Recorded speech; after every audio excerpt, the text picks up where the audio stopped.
பிதா குமாரன் பரிசுத்த ஆவியரின் திருப்பெயருக்கே தோத்திரம் உண்டாவதாக. ஆமேன். தலையை தாழ்த்தி ஜெபம் செய்வோம். அன்பும் இரக்கமும் கிருபையும் நிறைந்த தூய கடவுளே, இந்த மகிழ்ச்சியான ஓய்வு நாளுக்காக நாங்கள் உமக்கு நன்றி படைக்கிறோம். ஓய்வு நாளிலும் நாங்கள் காணொளி வழியாக நடைபெறுகின்ற ஓய்வு நாள் வழிபாட்டிலே நாங்கள் பங்கேற்பதற்கு நீர் எங்களுக்கு கொடுத்த கிருபைக்காக நாங்கள் உமக்கு நன்றி படைக்கிறோம். வழிபாட்டு மனையிலே நாங்கள் கூடி வர இயலாத சூழலிலே உம்முடைய கிருபை நாங்கள் இருக்கின்ற இடங்களிலே இருக்கிறது என்பதை உணர்ந்து கொள்ள நீர் எங்களுக்கு துணை புரியும். நீர் எப்பொழுதும் எங்களை நேசிக்கிறவர். கலைந்து ஒரே கடவுளின் மக்களாக நாங்கள் வாழ்வதற்கான அழைப்பை பெற்றிருக்கிறோம் என்பதை உணர்ந்து இந்த வழிபாட்டிலே நாங்கள் பங்கேற்க எங்களுக்கு நீர் துணை புரியும். எங்களுடைய சிந்தனைகளை நீர் ஒருமுகப்படுத்த வேண்டுமாய் ஜெபிக்கிறோம். வீடுகளிலே இருந்து வழிபாட்டிலே நாங்கள் பங்கேற்றாலும் வழிபாட்டிற்குரிய கனத்தையும் ஆண்டவர் இருக்கிறார் என்ற நம்பிக்கையோடு வழிபாட்டிலே பங்கேற்கும் நீர் எங்களுக்கு துணை புரிய வேண்டுமாய் ஜெபிக்கிறோம். வழிபாடு முழுவதையும் நீரே பொறுப்பெடுத்துக் கொள்ளும். கேட்க இருக்கின்ற திருவசனங்களுக்காக நாங்கள் உமக்கு நன்றி படைக்கிறோம். திருவசனத்தை கேட்டு அதற்கு கீழ்ப்படுகின்ற அருளையும் ஆற்றலையும் எங்களுக்கு நீர் தந்திரல வேண்டுமாய் கொண்டாடுகிறோம். நாங்கள் வெவ்வேறு நாட்டை சேர்ந்தவர்களாக, இனத்தை சேர்ந்தவர்களாக, மதத்தை மொழியை சேர்ந்தவர்களாக இருந்தாலும் நாங்கள் அனைவரும் வேற்றுமைகளை களைந்து ஒரே குடும்பத்தின் மக்களாக வாழுவதற்கான அழைப்பை எப்பொழுதும் எங்களுடைய மனதிலே நிறுத்தி நாங்கள் செயல்பட நீர் எங்களுக்கு துணை புரியும். வழிபாடு முழுவதையும் நீரை பொறுப்பெடுத்துக் கொள்ளும். இயேசுவின் மூலம் வேண்டுகிறோம் நல்ல கடவுளே. ஆமேன். நாம் அனைவரும் பாமாலை எண் 9 பாடுவோம். பூலோகத்தாரே யாவரும் கர்த்தாவில் களி கூறுங்கள்.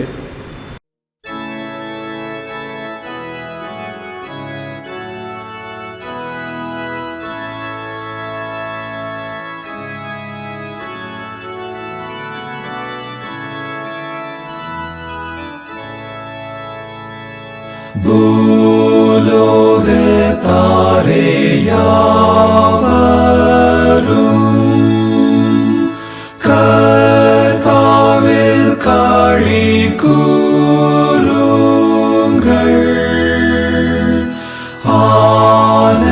ஆனந்தத்தோடே ஸ்தோத்திரம்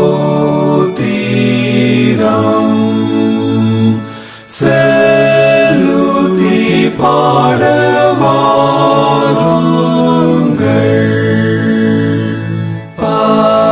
பராபரன் மெய் தெய்வமே, நாமல்ல அவர் சிருஷ்டித்தார், நாம் ஜனம் அவர் ராஜனே. நாம் மந்தையவர் மேய்ப்பனார், விரித்தவர் வாசலை கடந்து உள்ளே செல்லுங்கள். சீரந்த அவர் நாமத்தை கொண்டாடி துதி செய்யுங்கள். கர்த்தர் தயாளர் இரக்கம், அவர்க்கு என்றும் உள்ளதே. அவர் அநாதி சத்தியம், மாறாமல் என்றும் நிற்குமே.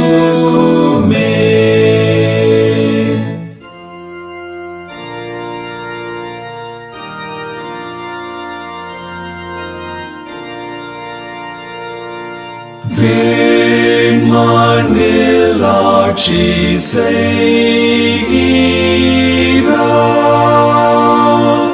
திரியேக தெய்வமாகிய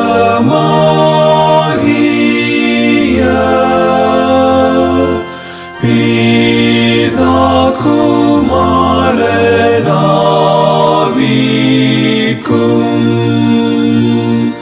சதா ஸ்துதி உண்டாகவும்.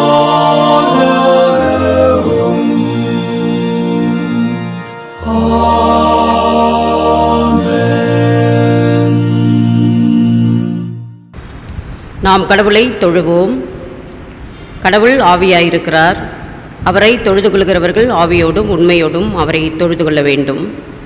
நம்முடைய பிதாவாகிய கடவுளாலும் கர்த்தராகிய இயேசு கிறிஸ்துவினாலும் உங்களுக்கு கிருபையும் சமாதானமும் உண்டாவதாக. இது கர்த்தர் உண்டு பண்ணின நாள், இதிலே களி கூர்ந்து மகிழக் கடவோம்.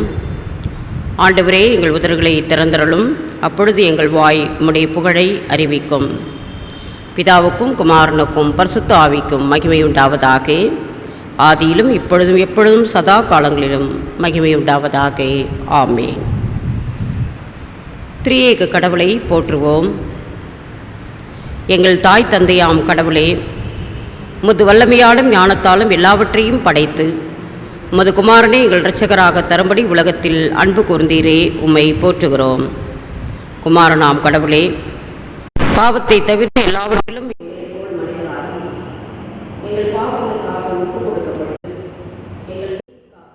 எழும்பியவரே, உம்மை போற்றுகிறோம். பரிசுத்த ஆவியராகிய கடவுளே, எல்லா உண்மைக்குள்ளும் எங்களை வழிநடத்தி கடவுளின் அன்பை எங்கள் நெஞ்சில் பொழிகிறவரே, உம்மை போற்றுகிறோம். பிதா, குமாரன், பரிசுத்த ஆவியாகிய கடவுளே, உமக்கே எக்காலமும் எல்லா புகழும் மகிமையும் உண்டாவதாக. ஆமேன். சகோதர சகோதரிகளே, நமக்கு பாவமில்லை என்போமானால் நம்மை நாமே வஞ்சிக்கிறவர்களாகவும் நமக்குள் உண்மையில்லை. நமது பாவங்களை அறிக்கையிட்டால் பாவங்களை நமக்கு மன்னித்து எவ்வித அனிதம் நீங்க நம்மை சுத்திகரிப்பதற்கு அவர் நம்பத்தகுந்தவரும் நீதியும் உள்ளவர். நான் எழுந்து என் தகப்பனிடத்திற்கு போய், தகப்பனே, பரத்துக்கு விரோதமாகவும் உமது பார்வையிலும் பாவம் செய்தேன். இனி உம்முடைய மகன் மகள் என்று சொல்லப்படுவதற்கு நான் பாத்திரன் அல்ல. உம்முடைய கூலிக்காரர் ஒருவராக என்னை வைத்து கொள்ளும் என்பேன். கடவுளின் அரசு சமீபித்திருக்கிறது. மனம் திரும்பி நற்செய்தியில் நம்பிக்கை வையுங்கள்.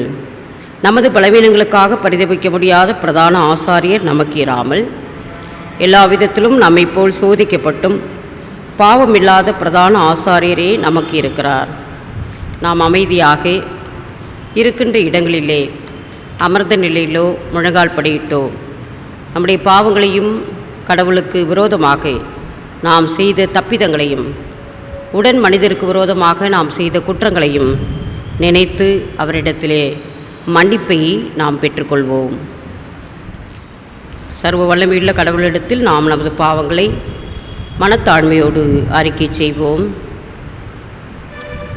சேர்ந்து சொல்லுவோம். சர்வ வல்லமையும் மிகுந்த இரக்கமுள்ள கடவுளே, தப்பிப்போன ஆடுகளைப் போல நாங்கள் உம்முடைய வழிகளை விட்டு வழுவி அலைந்து போனோம். எங்கள் இருதயத்தின் யோசனைகளுக்கும் விருப்பங்களுக்கும் மிகவும் இணங்கி நடந்தோம். உமது பரிசுத்த கற்பனைகளுக்கு விரோதமாய் குற்றம் செய்தோம். செய்யத்தக்கவைகளை செய்யாமல் செய்யத்தகாதவைகளையே செய்து வந்தோம். எங்களுக்கு சுகமே இல்லை. ஆனாலும் ஆண்டவரே தேவரீர், எங்கள் ஆண்டவராகிய இயேசு கிறிஸ்துவின் வழியாக மனிதருக்கு அருளிச் செய்த வாக்குத்தத்தங்களின்படியே நிர்பாக்கியமுள்ள குற்றவாளிகளாகி எங்களுக்கு இரங்கும். தப்பிதங்களை அறிக்கையிடுகிற எங்கள் மேல் பொறுமையாயிரும். பாவத்தை நிமித்தம் துக்கப்படுகிற எங்களை சீர்படுத்தும். மிகவும் இரக்கமுள்ள கடவுளே, உம்முடைய பரிசுத்த நாமத்துக்கு மகிமை உண்டாகும்படி நாங்கள் இனி தேவ பக்தியும் நீதியும் தெளிந்த புத்தியும் உள்ளவர்களாய் நடந்து வர இயேசு கிறிஸ்துவின் நிமித்தம் எங்களுக்கு கிருபை செய்தருளும். ஆமேன்.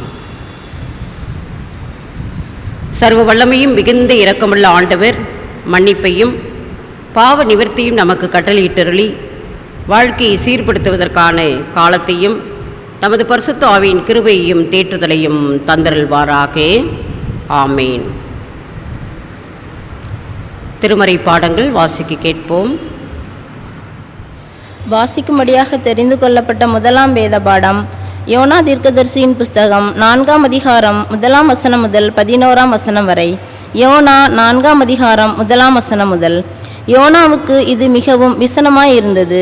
அவன் கடும் கோபம் கொண்டு கர்த்தரை நோக்கி விண்ணப்பம் பண்ணி, கர்த்தாவே, நான் என் தேசத்தில் இருக்கும்போதே நான் இதை சொல்லவில்லையா? இது நிமித்தமே நான் முன்னமே தர்ஷீஷுக்கு ஓடிப்போனேன். நீர் இரக்கமும் மன உருக்கமும் நீடிய சாந்தமும் மிகுந்த கிருபையும் உள்ளவரும் தீங்குக்கு மனஸ்தாபப்படுகிறவருமான தேவன் என்று அறிவேன். இப்போதும் கர்த்தாவே, என் பிராணனை என்னை விட்டு எடுத்துக்கொள்ளும். நான் உயிரோடு இருக்கிறதை பார்க்கிலும் சாய்கிறது நலமாயிருக்கும் என்றான். அதற்கு கர்த்தர், நீ எரிச்சலாயிருக்கிறது நல்லதோ என்றார். பின்பு யோனா நகரத்திலிருந்து புறப்பட்டு நகரத்திற்கு கிழக்கே போய் அங்கே தனக்கு ஒரு குடிசையை போட்டு நகரத்திற்கு சம்பவிக்கப் போகிறதை நான் பார்க்கும் மட்டும் அதன் கீழ் நிழலில் உட்கார்ந்திருந்தான். யோனாவுடைய தலையின் மேல் நிழலுண்டாயிருக்கவும் அவனை அவனுடைய மன மடிவுக்கு நீங்களாக்கவும் தேவனாகிய கர்த்தர் ஒரு ஆமணக்கு செடியை முளைக்க கட்டளையிட்டு அதை அவன் மேல் ஓங்கி வளர பண்ணினார். அந்த ஆமணக்கின் மேல் யோனா மிகவும் சந்தோஷப்பட்டான். மறுநாளிலோ கிழக்கு வெளுக்கும் நேரத்தில் தேவன் ஒரு பூச்சியை கட்டளையிட்டார். அது ஆமணக்கு செடியை அரித்து போட்டது. அதனால் அது காய்ந்து போயிற்று. சூரியன் உதித்தபோது தேவன் உஷ்ணமான கீழ்காற்றை கட்டளையிட்டார். அப்பொழுது வெயில் யோனாவுடைய தலையில் படுகிறதினால் அவன் சோர்ந்து போய் தனக்குள்ளே சாவை விரும்பி, நான் உயிரோடு இருக்கிறதை பார்க்கிலும் சாகிறது நலமாயிருக்கும் என்றான். அப்பொழுது தேவன் யோனாவை நோக்கி, நீ ஆமணக்கு நிமித்தம் எரிச்சலாயிருக்கிறது நல்லதோ என்றார். அதற்கு அவன், நான் மரண பரியந்தமும் எரிச்சலாயிருக்கிறது நல்லதுதான் என்றான். அதற்கு கர்த்தர், நீ பிரயாசப்படாததும் நீ வளர்க்காததும் ஒரு ராத்திரியிலே முளைத்ததும் ஒரு ராத்திரியிலே அழிந்து போனதுமான ஆமணக்குக்காக பரிதபிக்கிறாயே. வலது கைக்கும் இடது கைக்கும் வித்தியாசம் அறியாத 120,000 பேருக்கு அதிகமான மனுஷரும் அநேக மிருக ஜீவன்களும் இருக்கிற மகா நகரமாகிய நினைவைக்காக நான் பரிதபியாமல் இருப்பேனோ என்றார். வாசிக்கும்படியாக தெரிந்து கொள்ளப்பட்ட முதலாம் வேத பாடம் வாசித்து முடிந்தது. வாசிக்க தெரிந்து கொள்ளப்பட்ட இரண்டாம் வேத பாடம் அப்போஸ்தலருடைய நடபடிகள் 8ஆம் அதிகாரம் வசனங்கள் 26 முதல் 40 வரை. அப்போஸ்தலர் 8ஆம் அதிகாரம் வசனங்கள் 26 முதல். பின்பு கர்த்தருடைய தூதன் பிலிப்பை நோக்கி, நீ எழுந்து தெற்கு முகமாய் எருசலேமில் இருந்து காசா பட்டணத்துக்கு போகிற வனாந்தர மார்க்கமாய் போ என்றான். அந்தப்படி அவன் எழுந்து போனான். அப்பொழுது எத்தியோப்பியருடைய ராஜஸ்திரியாகிய கந்தாகே என்பவளுக்கு மந்திரியும் அவளுடைய பொக்கிஷம் எல்லாவற்றிற்கும் தலைவனுமாயிருந்த எத்தியோப்பியன் ஆகிய ஒருவன் பணிந்து கொள்ளும்படி எருசலேமுக்கு வந்திருந்து ஊருக்கு திரும்பி போகும்போது தன் ரதத்திலே உட்கார்ந்து ஏசாயா தீர்க்கதரிசியின் ஆகமத்தை வாசித்துக் கொண்டிருந்தான். ஆவியானவர், நீ போய் அந்த ரதத்துடனே சேர்ந்து கொள் என்று பிலிப்புடனே சொன்னார். அப்பொழுது பிலிப்பு ஓடி போய் சேர்ந்து அவன் ஏசாயா தீர்க்கதரிசியின் ஆகமத்தை வாசிக்கிறதை கேட்டு, நீர் வாசிக்கிறவர்களின் கருத்து உமக்கு தெரியுமா என்றான். அதற்கு அவன், ஒருவன் எனக்கு தெரிவிக்காவிட்டால் அது எனக்கு எப்படி தெரியும் என்று சொல்லி பிலிப்பு ஏறி தன்னோட உட்காரும்படி அவனை வேண்டிக் கொண்டான். அவன் வாசித்த வேத வாக்கியம் என்னவென்றால், அவர் ஒரு ஆட்டை போல அடிக்கப்படுவதற்கு கொண்டு போகப்பட்டார். மயிர் கத்திரிக்கிறவனுக்கு முன்பாக சத்தமிடாதிருக்கிற ஆட்டுக்குட்டியை போல அவர் தமது வாயை திறவாதிருந்தார். அவர் தம்மை தாழ்த்தின போது அவருடைய நியாயம் எடுத்து போடப்பட்டது. அவருடைய ஜீவன் பூமியிலிருந்து எடுபட்டு போயிற்று. அவருடைய வம்சத்தை யாராலே சொல்லி முடியும் என்பதே. மந்திரி பிலிப்பை நோக்கி, தீர்க்கதரிசி யாரை குறித்து இதை சொல்லுகிறார்? தம்மை குறித்தோ வேறொருவரை குறித்தோ எனக்கு சொல்ல வேண்டும் என்று கேட்டுக்கொண்டான். அப்பொழுது பிலிப்பு பேசத் தொடங்கி இந்த வேத வாக்கியத்தை முன்னிட்டு இயேசு கிறிஸ்துவை குறித்து அவனுக்கு பிரசங்கித்தான். இவ்விதமாய் அவர்கள் வழி நடந்து போகையில் தண்ணீருள்ள ஒரு இடத்திற்கு வந்தார்கள். அப்பொழுது மந்திரி, இதோ தண்ணீர் இருக்கிறதே, நான் ஞானஸ்நானம் பெறுகிறதுக்கு தடை என்ன என்றான். அதற்கு பிலிப்பு, நீர் முழு இருதயத்தோடும் விசுவாசித்தால் தடை இல்லை என்றான். அப்பொழுது அவன், இயேசு கிறிஸ்துவை தேவனுடைய குமாரன் என்று விசுவாசிக்கிறேன் என்று சொல்லி ரதத்தை நிறுத்த சொன்னான். அப்பொழுது பிலிப்பும் மந்திரியும் ஆகிய இருவரும் தண்ணீரில் இறங்கினார்கள். பிலிப்பு அவனுக்கு ஞானஸ்நானம் கொடுத்தான். அவர்கள் தண்ணீரிலிருந்து கரை ஏறின பொழுது கர்த்தருடைய ஆவியானவர் பிலிப்பை கொண்டு போய் விட்டார். மந்திரி அப்புறம் அவனை காணாமல் சந்தோஷத்தோடே தன் வழியே போனான். பிலிப்பு ஆசோத்திலே காணப்பட்டு அவ்விடத்திலிருந்து பிரயாணம் பண்ணி செசரியாவுக்கு வருகிற வழியில் சகல பட்டணங்களிலும் சுவிசேஷத்தை பிரசங்கித்துக் கொண்டிருந்தான். வாசிக்க வேண்டிய 2ஆம் வேத பாடம் வாசித்து முடிந்தாயிற்று. கிறிஸ்துவே உமக்கே மகிமை உண்டாவதாக. ஆமென். இன்றைய நாளின் தியானத்துக்கு என்று தெரிந்து கொள்ளப்பட்ட நற்செய்தி பகுதி தூய மத்தேயு எழுதின நற்செய்தி நூல் 22ஆம் அதிகாரம் முதல் 10 வசனங்கள். தூய மத்தேயு எழுதின நற்செய்தி நூல் 22ஆம் அதிகாரம் 1வது வசனம் துவங்கி. திருமண விருந்து உவமை. இயேசு மீண்டும் அவர்களை பார்த்து உவமைகள் வழியாக பேசியது. விண்ணரசை பின்வரும் நிகழ்ச்சிக்கு ஒப்பிடலாம். அரசர் ஒருவர் தம் மகனுக்கு திருமணம் நடத்தினார். திருமணத்துக்கு அழைப்பு பெற்றவர்களை கூட்டிக் கொண்டு வருமாறு அவர் தம் பணியாளர்களை அனுப்பினார். அவர்களோ வர விரும்பவில்லை. மீண்டும் அவர் வேறு பணியாளர்களிடம், நான் விருந்து ஏற்பாடு செய்திருக்கிறேன், காளைகளையும் கொழுத்த கன்றுகளையும் அளித்து சமையல் எல்லாம் தயாராய் உள்ளது, திருமணத்திற்கு வாருங்கள் என அழைப்பு பெற்றவர்களுக்கு கூறுங்கள் என்று சொல்லி அனுப்பினார். அழைப்பு பெற்றவர்களோ அதை பொருட்படுத்தவில்லை. ஒருவர் தம் வயலுக்கு சென்றார், வேறு ஒருவர் தம் கடைக்கு சென்றார். மற்றவர்களோ அவருடைய பணியாளர்களை பிடித்து இழிவுபடுத்தி கொலை செய்தார்கள். அப்பொழுது அரசர் சினமுற்று தம் படைகளை அனுப்பி அக்கொலையாளிகளை கொன்றொழித்தார். அவருடைய நகரத்தையும் தீக்கிரையாக்கினார். பின்னர் தம் பணியாளர்களிடம், திருமண விருந்து ஏற்பாடு ஆகியுள்ளது, அழைக்கப்பெற்றவர்களோ தகுதியற்று போனார்கள். எனவே நீங்கள் போய் சாலை ஓரங்களில் காணும் எல்லோரையும் திருமண விருந்திற்கு அழைத்து வாருங்கள் என்றார். அந்த பணியாளர்கள் வெளியே சென்று வழியில் கண்ட நல்லார் தீயோர் யாவரையும் கூட்டி வந்தனர். திருமண மண்டபம் விருந்தினரால் நிரம்பியது என்பதே குறிக்கப்பட்ட நற்செய்தி பகுதி வாசித்தாயிற்று. கிறிஸ்துவே உமக்கே ஸ்தோத்திரம் உண்டாவதாக. ஆமேன். நாம் அனைவரும் சேர்ந்து 403வது கீர்த்தனையை பாடுவோம். கீர்த்தனை எண் 403. பிறர் வாழ வேண்டுமெனில் நான் சாக வேண்டும். வாழ வேண்டுமெனில் நான் சாக வேண்டும், நான் சாக வேண்டுமெனில் அவர் வாழ வேண்டும், எனிலே சுதினம் வாழ வேண்டும், எனிலே சுதினம் வாழ வேண்டும்.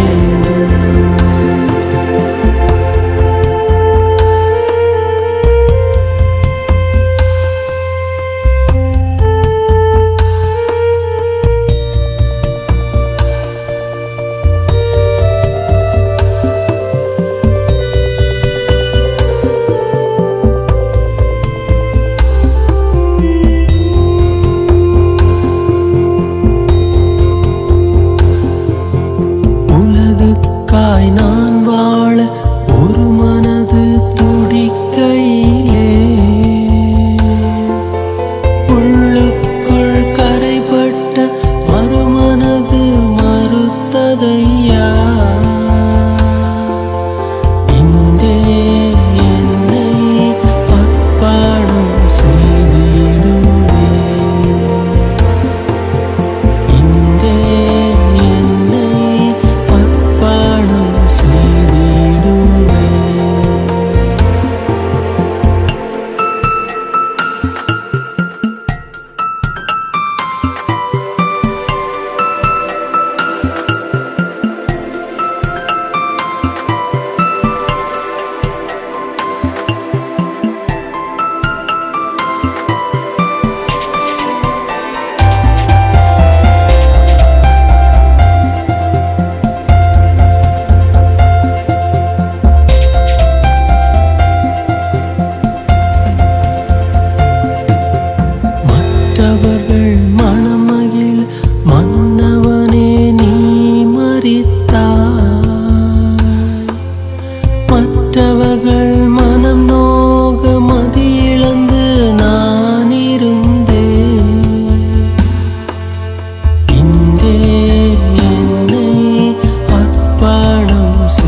தலைகளை தாழ்த்தி கண்களை மூடி இருக்கிற இடங்களிலே ஆண்டவரை நோக்கி மன்றாடுவோம். எங்கள் கண்மலையும் மீட்பெருமாகிய ஆண்டவரே, வாழ்வளிக்கும் உம்முடைய வார்த்தைகளுக்காக நன்றி செலுத்துகின்றோம். எங்களுடைய வாழ்வு மேம்படுகின்ற வார்த்தைகளுக்காக உமக்கு நன்றி செலுத்துகிறோம். எங்களுடைய வாழ்வை மறுரூபப்படுத்துகின்ற உம்முடைய வார்த்தைகளுக்காக நன்றி செலுத்துகிறோம். இப்பொழுதும் உடைய திருமறை வசனங்களின் வழியே எங்களுடைய பற்றுறுதியை நாங்கள் கூர்மைப்படுத்திக் கொள்ள தூய ஆவியானவராகிய ஆண்டவர் எங்களுக்கு துணை புரியும். திருமறையின் பேருண்மைகளை காணும்படியாக எங்களுடைய கண்களையும்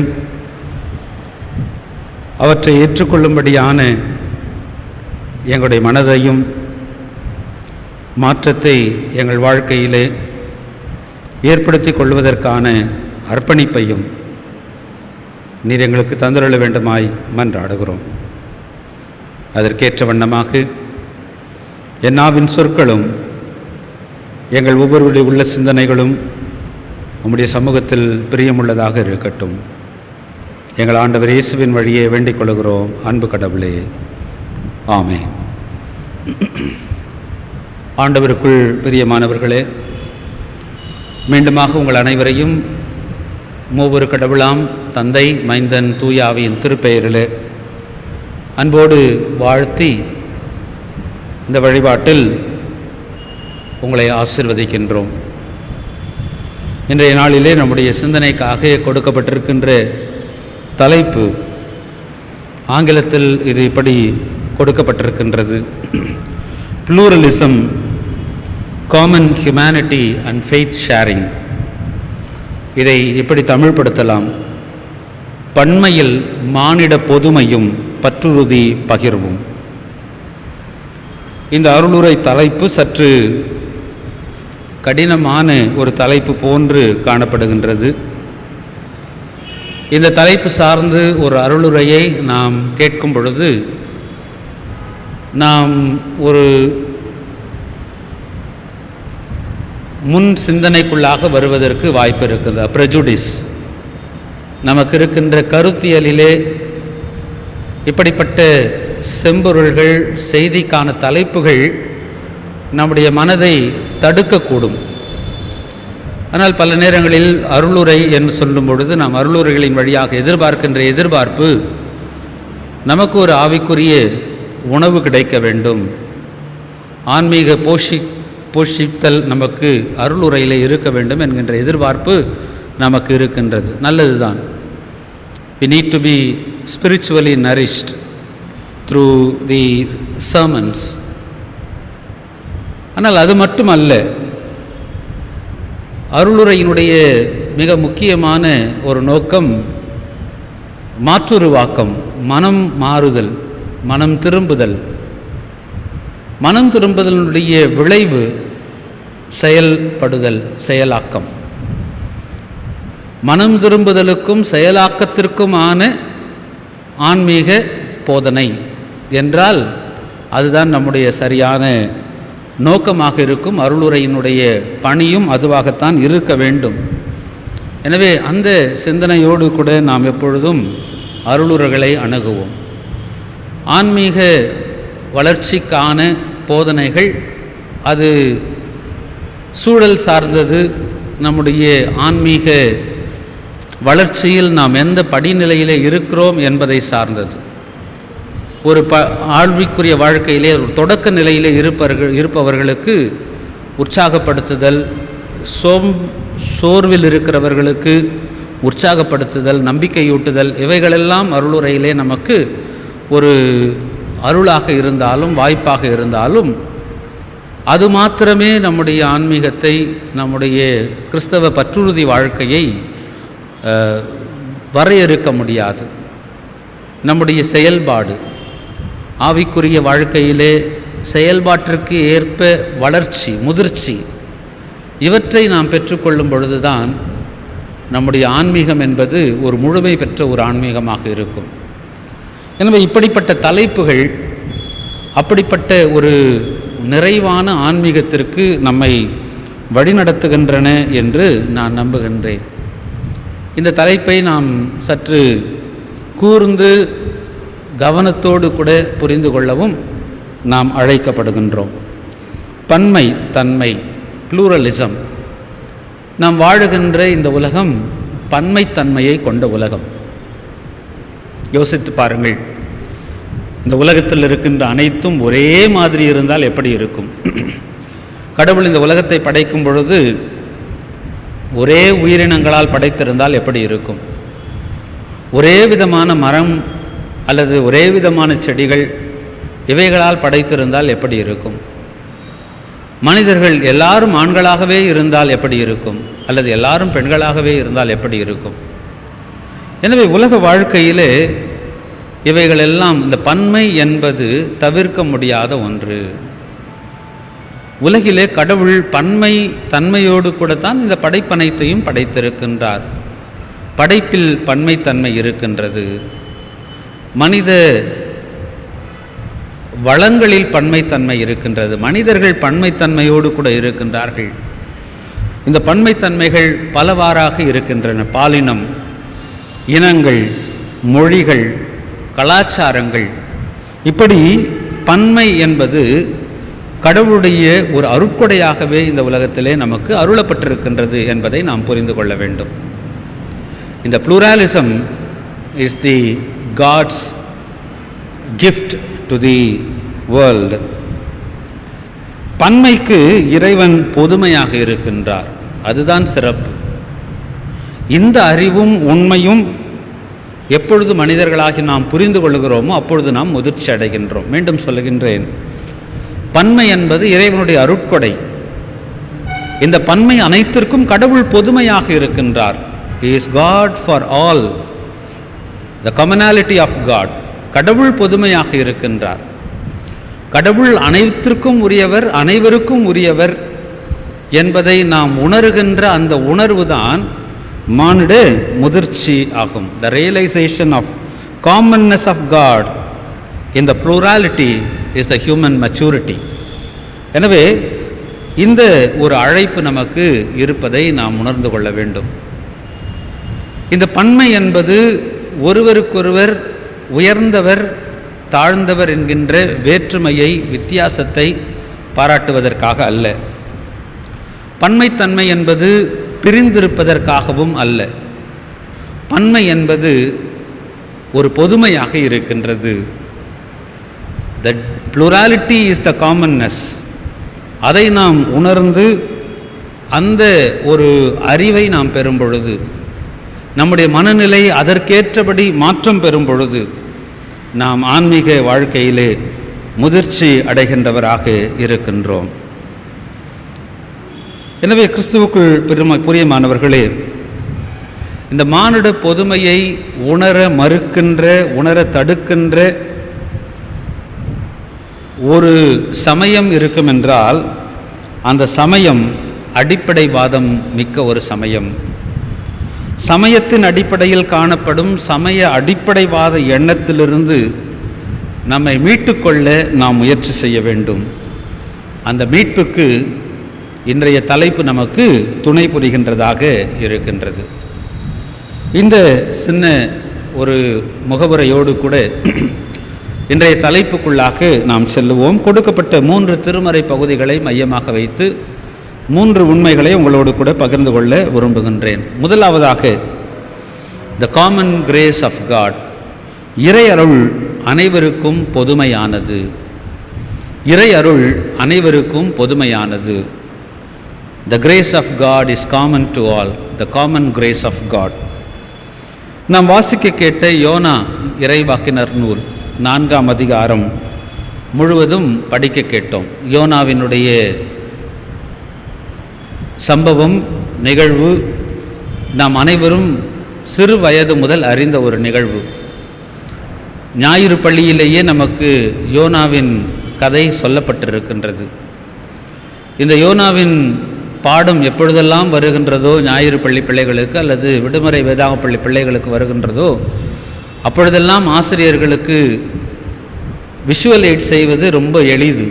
ஏனென்றால் ஒரு அழகான பெரிய திமிங்கலம், ஒரு கப்பல், யோனா, ஆமணக்கு செடி, இவைகளெல்லாம் ஒரு நல்ல விஷுவல்ஸாக பார்ப்பதற்கு, காட்சிப்படுத்துவதற்கு சிறந்த ஒரு பொருட்களாக இந்த சம்பவத்தில், இந்த கதையில், வரலாற்றில் அமைந்திருக்கின்றன.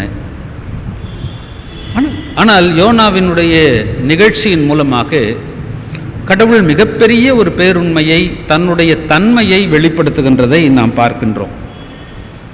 யோனாவுக்கு கடவுளுடைய கட்டளை வருகின்றது, நீ புறப்பட்டு நினிவே நகரத்திற்கு செல்ல வேண்டும், அங்கு போய் நான் அவர்களுக்கு எதிராக அனுப்பவிருக்கின்ற தீர்ப்பை பற்றி அறிவிக்க வேண்டும் என்று ஆண்டவர் யோனாவுக்கு கட்டளை கொடுக்கின்றார்.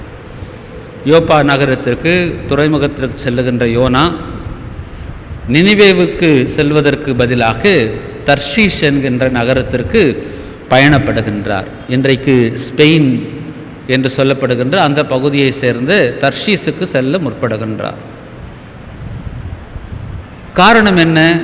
நினிவேவுக்கு செல்வதற்கு அவருக்கு மனதில்லை. யோனா ஒரு யூதர், இஸ்ரவேலர். இந்த நினிவே இஸ்ரவேலருக்கு எதிராக இருக்கின்ற, விரோதியாக இருக்கின்ற, பகைவராக இருக்கின்ற அசீரியருடைய தலைநகரம். கிமு 722 வருஷம் அசீரியரால் இஸ்ரவேல் நாடு, வடநாடாகிய இஸ்ரவேல் நாடு கைப்பற்றப்படுகின்றது. சமாரியா நகரம் தகர்க்கப்படுகின்றது. எனவே இஸ்ரவேலருடைய பகைவராக இருக்கின்ற அசீரியருடைய தலைநகரம் இந்த நினிவே. இந்த நினிவே நகரத்திற்கு போய் இறைவனுடைய வார்த்தையை அறிவிப்பது என்பது யோனாவுக்கு ஒரு யூதராக, இஸ்ரவேலராக அவருக்கு மனம் பொருந்தி போகவில்லை. அவருடைய மனம் அதை தடுக்கின்றது. கடவுளுடைய செய்தி இவர்களுக்கு செல்ல வேண்டுமா, கடவுளுடைய செய்தி இவர்களுக்கு அறிவிக்கப்பட வேண்டுமா என்கின்ற ஒரு தன்னை பிரித்து கொள்ளுகின்றது. Exclusivistic attitude of Jonah, which reflects the exclusivistic attitude of Israelites. Israel மக்களுடைய அந்த தனி மமதையை வெளிப்படுத்துகின்ற யோனாவின் மனப்பான்மை, யோனாவிலே வெளிப்படுகின்ற இஸ்ரேலுடைய மனப்பான்மை, அது அவரை தடுக்கின்றது நினிவேக்கு செல்வதற்காக. ஆனால் நமக்கு தெரியும் சம்பவம். கடல் கொந்தளிக்கின்றது, கப்பல் தடுமாடுகின்றது, சீட்டு போடப்படுகின்றது, யோனாவின் மேல் விழுகின்றது. யோனா கடலிலிருந்து தூக்கி எறியப்படுகின்றார். பெரிய திமிங்கலம் வந்து அவரை கவ்விக்கொள்ளுகின்றது. அந்த திமிங்கலத்திலே 3 நாட்கள் இருக்கின்றார், ஜபிக்கின்றார். பிறகு கடைசியிலே திமிங்கலம் அவரை கரையிலே கக்குகின்றது. பயணப்பட்டு அவர் செல்லுகின்றார். அது நினிவே நகரமாக இருக்கின்றது. கடைசியில் கடவுளுடைய திட்டத்தின்படி நினிவே நகரத்திற்கு அவர் வருகின்றார். நினிவே நகரத்திற்கு வருகின்ற யோனா அங்கே வந்து அந்த மக்களிடத்திலே சொல்லுகின்ற செய்தி நம்முடைய கவனத்திற்குரியது. அது என்ன செய்தி என்றால் 4ஆம் வசனம், 3ஆம் அதிகாரம் 4ஆம் வசனத்திலே, இன்னும் 40 நாளில் நினிவே அழிக்கப்படும் என்று உரத்த குரலில் அறிவித்தார். யோனாவினுடைய மனநிலை, அவருடைய எண்ணம், அவருடைய எதிர்பார்ப்பு நினிவே அழிக்கப்படும். He was just announcing the destruction of Nineveh. He wanted destruction of Nineveh. அவரை பொறுத்த மட்டில் இவர்கள் பகைவர்கள், இவர்கள் விரோதிகள், இவர்கள் அழிய வேண்டும். அவருடைய அழிவை மாத்திரமே முன்னிறுத்துகின்றவர். அவர்களிடத்திலிருந்து தன்னை வேற்றுமைப்படுத்திக் கொள்ளுகின்ற யோனா. இந்த சூழ்நிலையிலே தான் நமக்கு தெரியும், யோனாவினுடைய செய்தியை கேட்ட மக்கள், நினிவே நகரத்து மக்கள் மனம் திரும்புகின்றார்கள். மனம் திரும்புதலுக்கேற்ற மனிதர்களும் விலங்கினங்களும், மனிதர்களில் அரசன் முதல் அந்த நாட்டின் கடைநிலையில் இருக்கின்ற மனிதர்கள் வரை அனைவரும் மனமாற்றத்திற்கு உட்படுகின்றார்கள். மனமாற்றத்திற்கு உட்படுகின்ற மக்களை பார்க்கின்ற கடவுளும் மனம் மாறுகின்றார். அவர்களை அழிப்பதற்கான செய்தியை சொல்லி அனுப்பிய கடவுள் அவர்களை அழிக்காமல் விட்டுவிடுகின்றார். இப்பொழுது யோனாவுக்கு கோபம் வருகின்றது. ஏனென்றால் யோனாவுடைய எதிர்பார்ப்பு மக்கள் மனம் திரும்ப மாட்டார்கள் என்று எதிர்பார்த்தார். மக்களுடைய மனமாற்றத்தை யோனா எதிர்பார்க்கவில்லை. மக்களுடைய அழிவை தான் அவர் எதிர்பார்த்தார். ஆனால் மக்கள் மனம் மாறிவிட்டார்கள். மக்கள் மனம் மாறினது மாத்திரமல்ல, கடவுளும் தன்னுடைய மனதை மாற்றிக்கொண்டார். அவர்களை அழிப்பதற்காக அழிப்பேன் என்று சொன்ன கடவுள் இப்பொழுது அழிக்க மாட்டேன், அழிப்பதற்கு அவர் ஆயத்தமாக இல்லை. ஏனென்றால் மக்களுடைய மனமாற்றம் கடவுளுடைய மனத்தையே மாற்றிவிட்டது. இப்படிப்பட்ட சூழ்நிலையிலே யோனா சினம் கொள்ளுகின்றார். காரணம் என்னவென்றால், அவர் அறிவித்த செய்தி தன்னை மையப்படுத்தி அவர் அறிவித்தார். தான் சொன்னது நிறைவேற வேண்டும் என்று அறிவித்தார். தன்னுடைய பகைவர்கள் அழிக்கப்பட வேண்டும் என்பதை அவர் விரும்பினார். அந்த அழிவை தன் கண்ணால் பார்க்க வேண்டும் என்று அவர் விரும்பினார். ஆனால் கடவுளுடைய மீட்பை அவரால் புரிந்து கொள்ள முடியவில்லை. கடவுளுடைய அருளை அவரால் புரிந்து கொள்ள முடியவில்லை. கடவுளுடைய இரக்கத்தை அவரால் புரிந்து கொள்ள முடியவில்லை. கடவுள் அவருக்கு பாடம் கற்பிக்கின்றார். அதை தான் நாம் இந்த 4ஆம் அதிகாரத்தின் பிற்பகுதியிலே வாசிக்கின்றோம். ஒரு செடி முளைக்கின்றது. அந்த செடி யோனாவுக்கு ஒரு மகிழ்ச்சியை கொடுக்கின்றது. ஆனால் அந்த செடி மறுநாள் காலையிலே பூச்சினால் அது தின்று அழிக்கப்படுகின்றது. கடவுள் அப்பொழுது பாடம் உணர்த்துகின்றார். 11ஆம் வசனம், 10ஆம் வசனம், 11ஆம் வசனம். அந்த செடி ஓர் இரவில் முளைத்தெழுந்து மறு இரவில் முற்றும் அழிந்தது. நீ அதற்காக உழைக்கவும் இல்லை, அதை வளர்க்கவும் இல்லை, அதற்கு இவ்வளவு இரக்கம் காட்டுகின்றாயே. ஆண்டவர் பயன்படுத்துகின்ற வார்த்தை, நீ உழைக்காத, நீ பண்படுத்தாத ஒரு செடிக்காக இவ்வளவு இரக்கம் காட்டுகின்றாயே. இந்த நினிவே மாநகரில் 120,000க்கும் மேற்பட்ட மக்கள் இருக்கின்றார்கள். வலக்கை இடக்கை எது என்று கூட சொல்லத் தெரியாத இத்தனை மக்களும் அவர்களோடு எண்ணிறந்த கால்நடைகளும் உள்ள இந்த மாநகரத்திற்கு நாம் இரக்கம் காட்டாமல் இருப்பேனோ என்கின்றார். இந்த புத்தகமே கடவுளுடைய இந்த கேள்வியோடு கூட முடிந்து விடுகின்றது. அதுதான் இந்த புத்தகத்தினுடைய அழகு. அதுதான் இந்த புத்தகம் சொல்லுகின்ற இறை செய்தி. நான் இரக்கம் காட்டாமல் இருப்பேனோ, நான் இரக்கம் காட்டாமல் இருப்பேனோ. யாருக்கு? வலக்கை இடக்கை என வித்தியாசம் தெரியாமல் இருக்கின்ற 120,000க்கும் மேலாக இருக்கின்ற மக்கள், கால்நடைகள். இவர்கள் மனம் மாறின பிறகு நான் அவர்களை அழிப்பதாக சொன்ன அந்த என்னுடைய திட்டத்தை நான் மாற்றிக்கொள்வதற்கு எனக்கு இரக்கம் இருக்கின்றதே. கடவுளுடைய பரிவிரக்கத்தை நாம் இங்கே பார்க்கின்றோம். கடவுளுடைய தண்டனைக்கு மேல் செயல்படுகின்ற கடவுளுடைய இரக்கம், கடவுளுடைய மீட்பும், கடவுளுடைய மன்னிப்பும், கடவுளுடைய இரக்கமும், கடவுளுடைய அன்பும் எல்லைகளை கடந்து இஸ்ரேலராக இருக்கின்ற யோனாவுக்கும் யோனாவை சார்ந்தவர்களுக்கு மாத்திரமல்ல, எங்கெல்லாம் மக்கள் மனம் மாறுகின்றார்களோ, கடவுளை அறிக்கையிடுகின்றார்களோ, ஏற்றுக்கொள்ளாகின்றார்களோ அவர்களுக்கெல்லாம் உரியது. இஸ்ரவேல் நாட்டில் இருக்கின்ற, எருசலேம் நகரத்தில் இருக்கின்ற, சமாரியாவில் இருக்கின்ற இந்த இஸ்ரவேல் யூதா மக்களிடத்திலே கடவுள் எப்படி அன்புடன் இருக்கின்றாரோ, அவர்கள் மேல் எப்படி அன்பு செலுத்துகின்றார், அதே அன்பு, அதே பரிவிரக்கம் இந்த அசீரியா நாட்டில் இருக்கின்ற இஸ்ரேல் மக்கள் மீதும் பொழியப்படுகின்றது என்பதை இந்த சம்பவம் உணர்த்துகின்றது. God's grace is common to all. கடவுளுடைய கிருபை, கடவுளுடைய அருள், இறை அருள் அனைவருக்கும் பொதுவானது. ஆண்டவருக்குள் பிரியமானவர்களே, பல நேரங்களில் நமக்கும் சோதனை உண்டு. யாரெல்லாம் நமக்கு பிடிக்காதோ, யாரெல்லாம் நம்மை சாராதவர்களோ அவர்கள் அழிவை விரும்புகின்றவர்களாக காணப்படுகின்றோம். அவர்களுடைய மீட்பை விரும்பாதவர்களாக நாம் காணப்படுகின்றோம். அது அல்ல.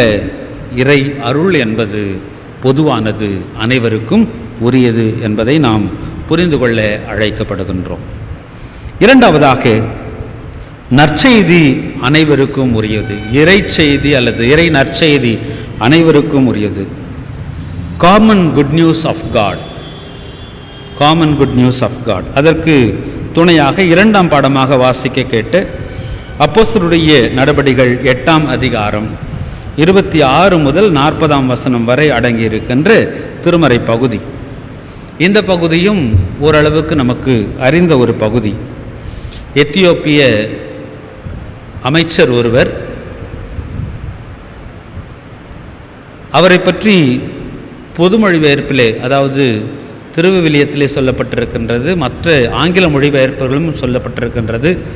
பவர் மொழிபெயர்ப்பிலே த சோ கால்டு பரிசுத்த வேதாகமம் என்கின்ற பவர் மொழிபெயர்ப்பிலே OV old version of the Bible Tamil translation, அதிலே இந்த குறிப்பு விடப்பட்டிருக்கின்றது. அது என்னவென்றால், அவர் ஒரு அலி என்பதாகும். Is a யூனக். அவர் ஒரு யூனக்,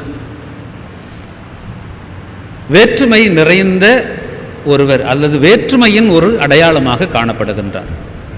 is a sign of difference. He is a sign of non-commonness of the Jewish and the Judaism. யூத சமயத்திற்கு அவர் ஏற்புடையவர் அல்ல. ஏனென்றால் அவர் வேற்றுமையை தன்னகத்தே உடையவர். எப்படி வேற்றுமையை உடையவர்? அவர் எத்தியோப்பியராக இருக்கின்றார். இன வேற்றுமை.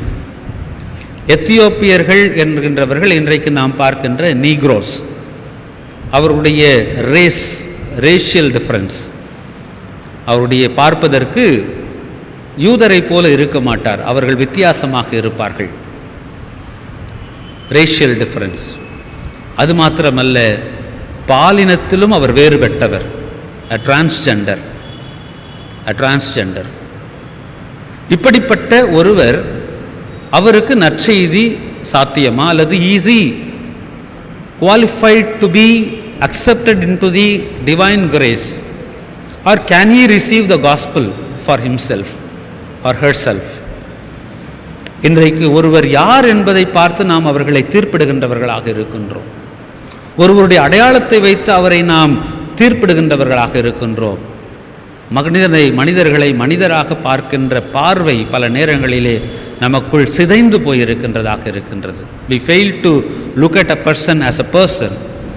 We look at persons in their identities, who he or she is. அவர்கள் யார், எந்த இனத்தை சார்ந்தவர்கள், எந்த மொழி பேசுகின்றவர்கள், என்ன பாலின வகையில் இருக்கின்றவர்கள், இவைகள் மற்றவர்களை நாம் ஏற்றுக்கொள்வதற்கும் பிறரோடு கூட நாம் நட்பு கொள்வதற்கும் ஒரு தடையாக இருக்கின்றன. இந்த தடையாக இருக்கின்ற சூழ்நிலையிலே நமக்கு வருகின்ற ஒரு அழைப்பு, அறைகூவல், இந்த நிகழ்ச்சியின் மூலமாக நாம் எல்லை கடந்து இறை செய்தி அறிவிக்கப்படும் பொழுது கடவுள் எல்லை கடந்து மக்களை தனக்குள் ஏற்றுக்கொள்ளுகின்றார் என்பதை நாம் உணர்ந்து கொள்ள உணர்த்தப்படுகின்றோம். இங்கே 2 கதாபாத்திரங்களை நாம் பார்க்கின்றோம். ஒன்று எத்தியோப்பிய நிதியமைச்சர், கந்தாகி என்கின்ற அரசியனுடைய நிதியமைச்சராக இருக்கின்றவர். அவருடைய பெயர் நமக்கு அங்கே குறிப்பிடப்படவில்லை. அவர் என்ன சொல்கின்றார்? எருசலேமுக்கு சென்று விட்டு அவர் தன்னுடைய நாட்டை நோக்கி சென்று கொண்டிருக்கின்றார். எருசலேமுக்கு சென்றார். அங்கே இருக்கின்ற ஆலயத்திற்குள் அவர் அனுமதிக்கப்பட்டிருக்க மாட்டார். ஏனென்றால் எருசலேம் தேவாலயம் யூதர்கள் மாத்திரமே பிரவேசிப்பதற்கு, உட்செல்வதற்கு அனுமதி உடைய ஒரு இடம். இந்த எத்தியோப்பியர் அவர் அங்கே சென்று அந்த புறையினத்தவருடைய முற்றத்திலிருந்து கடவுளை வணங்கிவிட்டு வந்திருப்பார். ஆனால் அவர் ஒரு நிதியமைச்சராக, பியூரோக்ராட் என்கின்ற பட்சத்திலே அவருக்கு ஒரு இன்ஃப்ளூயன்ஸில் ஏசாயாவின் புத்தகம் தோல் சுருள் அவருக்கு கிடைக்கப்பட்டது. அது ரொம்ப மிக அரிது. இன்றைக்கு நமக்கு திருமறை எளிதிலே கிடைப்பது போல அன்றைக்கு அவர்களுக்கு கிடைப்பதற்கான வாய்ப்பு இல்லை. அவர் திருமறையை படித்து கொண்டு வருகின்றார். ஏசாயா 53ஆம் அதிகாரம் படித்து கொண்டே வருகின்றார். எனவே இந்த எத்தியோப்பிய மனிதன், எத்தியோப்பிய கந்தாகைய மந்திரி, ஒரு எத்தியோப்பியனாக வேற்று இனத்தை சார்ந்தவராக இருந்தாலும் இஸ்ரவேலின் கடவுளுடைய வார்த்தைகளை நம்புகின்றவராக, அதை அவர் படிக்கின்றவராக, கடவுளை வணங்குகின்றவராக, அந்த கடவுளுடைய வார்த்தையை படிக்கின்றவராக இருக்கின்றார். 2வது கதாபாத்திரம் இந்த இடத்துல நாம் பார்ப்பது பிலிப் தி இவாஞ்சலிஸ்ட். இந்த பிலிப்பு என்ன செய்கின்றார்? தூய ஆவியானவரால் ஆட்கொள்ளப்பட்டவராக இந்த தேரோடு கூட இணைந்து கொள்ள, இந்த மனிதனோடு கூட சேர்ந்து கொள்ள அழைக்கப்படுகின்றார். இந்த சம்பவம் அங்கே தானாக தன்னிலே விளக்கம் பெற்ற ஒன்றாக இருக்கின்றது. அதை விளக்க வேண்டிய அவசியமில்லை. பிலிப்பு அவருக்கு விளக்கம் கொடுக்கின்றார். எத்தியோப்பியன் அதை ஏற்றுக்கொள்ளுகின்றார். இங்கே நற்செய்தி பகிரப்படுகின்றது.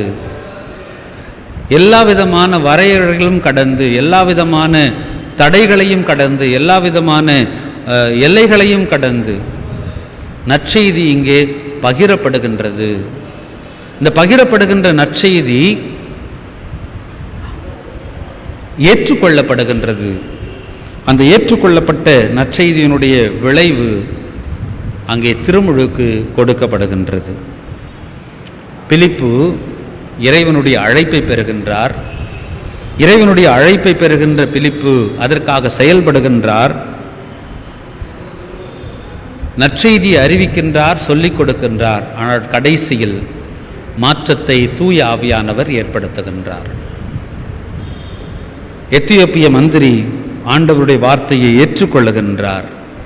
அங்கே திருமுழுக்கு பெற்று அவர் நம்பிக்கையை உடையவராக கடவுளுடைய சமூகத்திலே இணைக்கப்படுகின்றார். இதுதான் இந்த நிகழ்ச்சியிலே நடைபெறுகின்றது. தடைகள் என்பவைகள் மனிதர்களால் ஏற்படுத்தப்படுகின்றவைகள். வேறுபாடுகள் என்பவைகள், வேறுபாடுகளில் காணப்படுகின்ற வித்தியாசங்களும் அதன் மூலமாக மனிதர்கள் தங்கள் ஒருவருக்கொருவர் வேற்றுமைப்படுத்திக் கொள்வதும் மனிதர்களால் ஏற்படுத்தப்படுவது.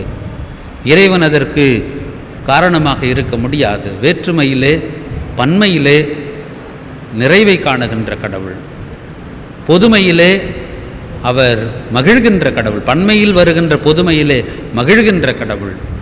இங்கே நற்செய்தி அனைவருக்குமான நற்செய்தியாக எல்லை கடந்து, வரையறை கடந்து, மனித பாலின அடையாளம் கடந்து வெளிப்படுகின்றது, சென்றடைகின்றது. எனவே நம்முடைய உறவுகளை, நட்பை நாம் நிர்மணிக்கும் பொழுதும் நாம் நமக்கு நாமே எல்லைகளை வகுத்து கொண்டு நம்முடைய இனம், நம்முடைய மொழி, நம்முடைய கலாச்சாரம், நம்முடைய சமயம் என்கின்ற வேற்றுமைகளை முன்னிறுத்தி உறவுகளுக்கு முக்கியத்துவம் கொடுக்காமல் வேற்றுமைகளை கடந்து நாம் நம்முடைய நட்பையும் உறவையும் வளர்த்து கொள்ள அழைக்கப்படுகின்றோம். அங்கேதான் நம்முடைய பற்றுமையின் முதிர்ச்சி வெளிப்படக்கூடியதாக இருக்கின்றது. மூன்றாவதாக, இறை விருந்து அனைவருக்கும் உரியது. The common hospitality of God. மத்தேயு நற்செய்தி நூல் 22ஆம் அதிகாரம் 1 முதல் 10 வசனங்கள் நமக்கு இன்றைக்கு நற்செய்தி பாடமாக படிக்கப்பட்டது. ஆண்டவர் இயேசுவானவர் திருமண விருந்து பற்றி ஒரு உவமையை சொல்லுகின்றார். இந்த உவமையின் வழியாக ஆண்டவர் சொல்லுவது, விண்ணரசு எப்படி இருக்கும்? இந்த விண்ணரசை பற்றிய அந்த உவமையில் நாம் அனைவரும் நன்கு அறிந்திருக்கின்றோம். திருமண விருந்திற்கு விருந்து கொடுப்பவர் பலரையும் அழைக்கின்றார். பலரும் விருந்துக்கு அழைப்பு பெறுகின்றார்கள். ஆனால் அழைத்த எவரும் விருந்திற்கு வராமல் அவர்கள் ஒவ்வொருவரும் ஒவ்வொரு சாக்கு போக்கு சொல்லி விருந்தை தவிர்க்கின்றார்கள். மனமடிவுற்ற விருந்து அளிக்கின்ற அந்த தலைவர் தன்னுடைய பணியாளர்களிடம் இப்படி சொல்லி அனுப்புகின்றார்: அழைக்கப்பட்டவர்கள் தகுதியற்று போனார்கள். நீங்கள் போய் சாலை ஓரங்களில் காணும் எல்லாரையும் திருமண விருந்துக்கு அழைத்து வாருங்கள். எனவே அந்த திருமண விருந்திற்கு நல்லோர் தீயோர் என அனைவரும் வருகின்றார்கள். அந்த விருந்திலே பங்கு பெறுகின்றார்கள்.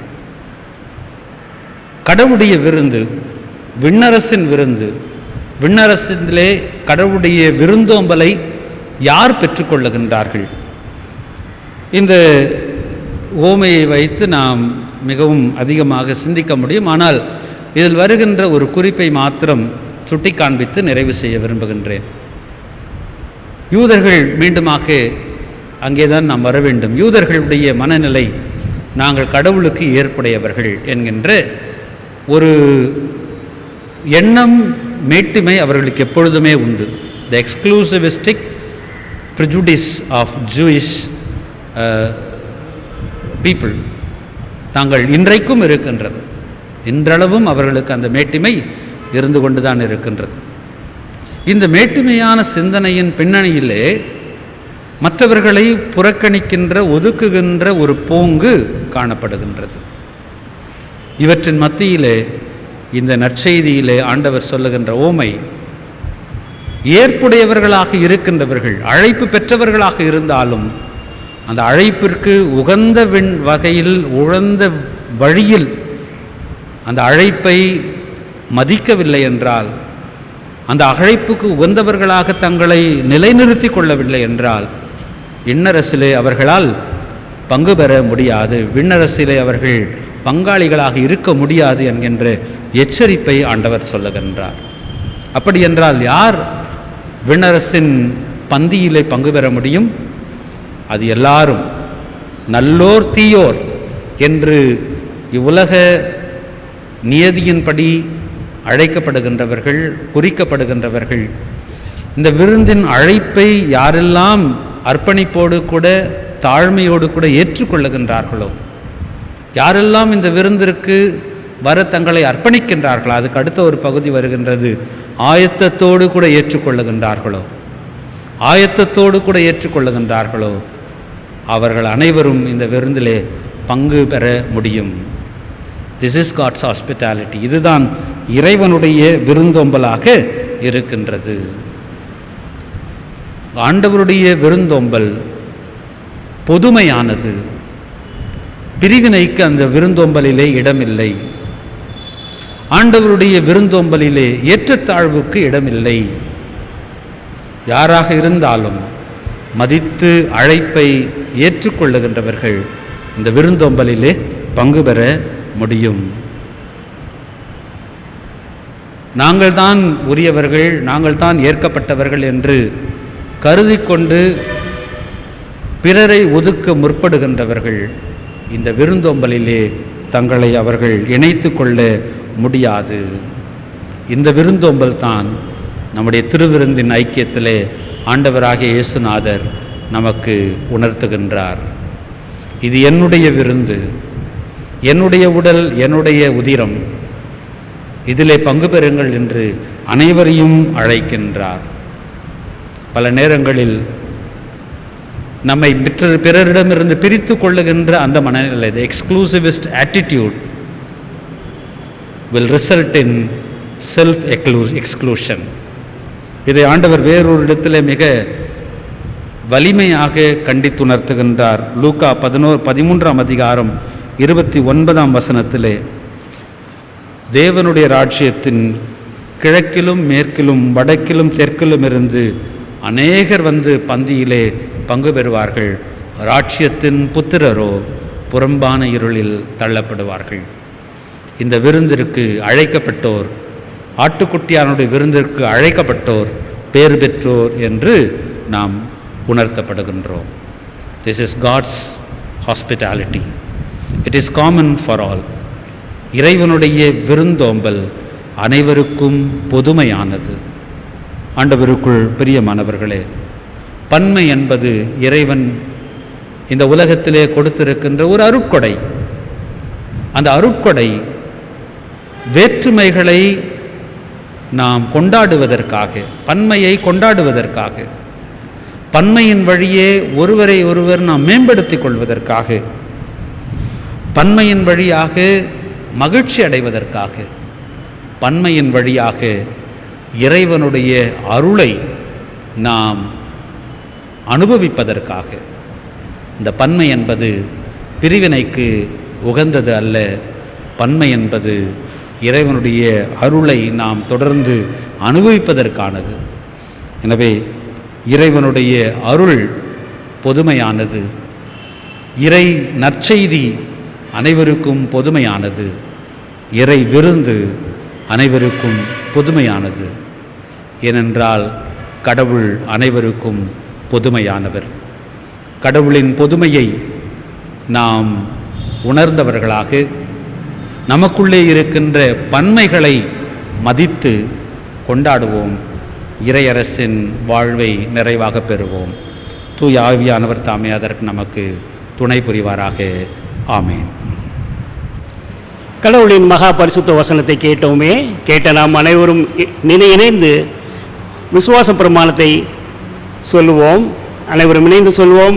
வானத்தையும் பூமியையும் படைத்த சர்வ வல்லமுள்ள பிதாவாகிய கடவுளை விசுவாசிக்கிறேன். அவருடைய ஒரே குமாரனாகிய நம்முடைய நாதர் இயேசு கிறிஸ்துவையும் விசுவாசிக்கிறேன்.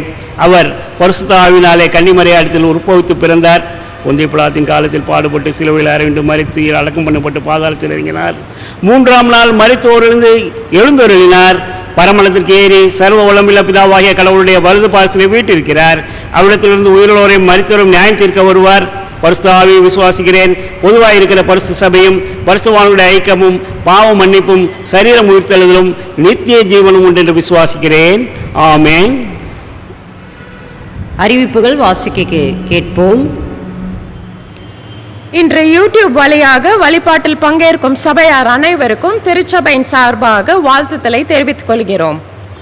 காலை 10:30 மணிக்கு ஜூம் ஆப் மூலம் வாலிபர் ஐக்கிய ஜெப கூடுகை நடைபெறும். அனைத்து வாலிபர்கள் தவறாது கலந்து கொள்ளும்படி கேட்டுக்கொள்ளப்படுகிறீர்கள். இன்று காலை 11 மணிக்கு யூடியூப் வழியாக ஞாயிறு பள்ளியின் ஜெனரல் செஷன்ஸ் நடைபெறும். மாலை 4 மணிக்கு ஜூம் ஆப் மூலம் ஞாயிறு பள்ளி வகுப்புகள் கிளாஸஸ் நடைபெறும் என்பதை தெரிவித்துக் கொள்கிறோம். பெற்றோர்கள் தங்கள் பிள்ளைகளை ஊக்குவிக்கும்படி கேட்டுக்கொள்ளப்படுகிறீர்கள். இன்று மாலை 4 மணிக்கு ஜூம் ஆப் மூலம் ஜெபம் நடைபெறும். நமது ஆயர்கள் ஜெபத்தை நடத்துவார்கள். சபையார் இதில் பங்கேற்கும்படி கேட்டுக்கொள்ளப்படுகிறீர்கள். இதற்கான லிங்க் திரையில் போடப்பட்டுள்ளது. 1/9/2021 புதன்கிழமை மாதத்தின் முதல் நாள் அன்று காலை 6:30 மணிக்கு வழிபாடு ஆலயத்தில் நடைபெறும். சபையார் வழிபாட்டில் கலந்து கொள்ளும்படி அழைக்கப்படுகிறீர்கள். ஏழை எளிய மக்களுக்கு தினமும் மதிய உணவு திட்டம் மிகவும் சிறப்பாக நடைபெற்று வருகிறது. இத்திருப்பணிக்கு கொடுத்து உதவும் சபையாருக்கு எங்கள் நன்றியை தெரிவித்துக் கொள்கிறோம். ஒரு நாளைக்கு 100 பேருக்கு வெஜிடேரியன் ரூபாய் 3500, நான் வெஜிடேரியன் ரூபாய் 7000 செலவாகிறது. சபையாரை இத்திருப்பணிக்கு உதவிட கேட்டுக்கொள்கிறோம். பிறந்த நாள், திருமண நாள் மற்றும் நினைவு நாட்கள் அனுசரிக்கும் சபையார் வழக்கம் போல் இத்திருப்பணிக்கு தங்கள் காணிக்கைகளை அளிக்கும்படி கேட்டுக்கொள்கிறோம். கொடுக்க விரும்புவோர் ஆயர்களை அணுகும்படி கேட்டுக்கொள்ளப்படுகிறீர்கள். கோவிட் வேக்சினேஷன் முகாம் 26/8/2021 வியாழக்கிழமை அன்று கடவுளின் கிருபையால் மிகவும் சிறப்பாக நடைபெற்றது. இம்முகாமில் நமது திருச்சபை அங்கத்தினர்கள் மற்றும் பொதுமக்கள் சுமார் 143 பேர் பயனடைந்தார்கள். இம்முகாம் வெற்றிகரமாக நடைபெற முக்கிய காரணமாக இருந்த ஆயர்களுக்கும் எங்கள் நன்றியை தெரிவித்துக் கொள்கிறோம். இதற்காக முழு ஈடுபாடு கொடுத்து உழைத்த பொருளர், செயலர் அவர்களுக்கும் எங்களோடு இணைந்து உழைத்த சேகர குழு அங்கத்தினர்களுக்கும் யூத் வாலண்டியர்ஸ், ஆஃபீஸ் ஸ்டாஃப் மற்றும் சர்ச் ஒர்க்கர்ஸ் அனைவருக்கும் எங்கள் மனமார்ந்த நன்றியை தெரிவித்துக் கொள்கிறோம்.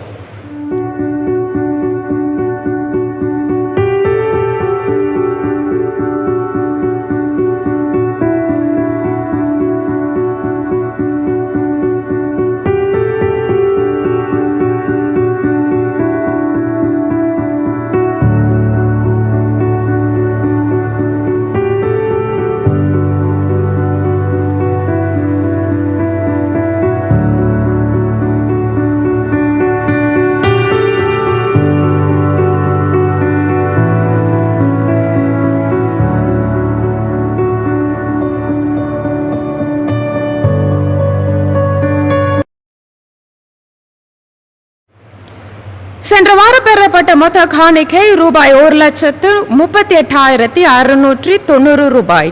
இதன் விவரங்கள் விளம்பர பலகையில் வைக்கப்பட்டுள்ளன. ஆலயத்துக்கு வர இயலாத முதியவர்கள் மற்றும் சுகவீனமானவர்களை ஆயர்களை சந்திக்க வேண்டும் என விரும்பினால் ஆலய அலுவலகத்தையோ அல்லது ஆயர்களையோ தொலைபேசியில் தொடர்பு கொண்டு தெரிவிக்கும்படி கேட்டுக்கொள்ளப்படுகிறீர்கள். ஆயர்கள் உங்கள் இல்லங்களை சந்தித்து ஜெபிப்பார்கள். சுகவீனமானவர்களை பெயர்களை தெரிவித்தால் ஜெப குழுக்களிலும் உங்களுக்காக ஜெபிக்கப்படும். இந்த வாரத்தில் தங்கள் பிறந்த நாட்கள் மற்றும் திருமண நாட்களை கொண்டாடுகிறவர்களை சபையாக வாழ்த்துகிறோம். Birthdays 29th August Mr. A. Dinesh Jesudas, Mr. J. John Kingsley, Master J. Kevin Samuel. 30th August Mr. S. Noble Rajaselvan, Mrs. S. Esther Rani, Mrs. S. Emily Vijula Rupavati, Miss P. Jessica, Master N. Jairan Pandian, and Mr. R. Sagaria Vensi. 31st August, Mrs. Rebecca Theophilus, Mrs. Merlin Anita, Miss J. Anita, Mr. P. Mackenzie Lionel Joseph, Mrs. S. G. Rohini. 1st September, Mrs. J. Rita, Mrs. R. Arulmoli Veda Selva, Mr. R. Bernard Rajkumar, Mrs. I. Hepsi. 2nd September, Miss S. S. Swarnalata, Mr. V. James Anthony, Mrs. S. Daisy Pushpam, Mr. D. Lasser, Mr. R. Paul Robinson, Miss M.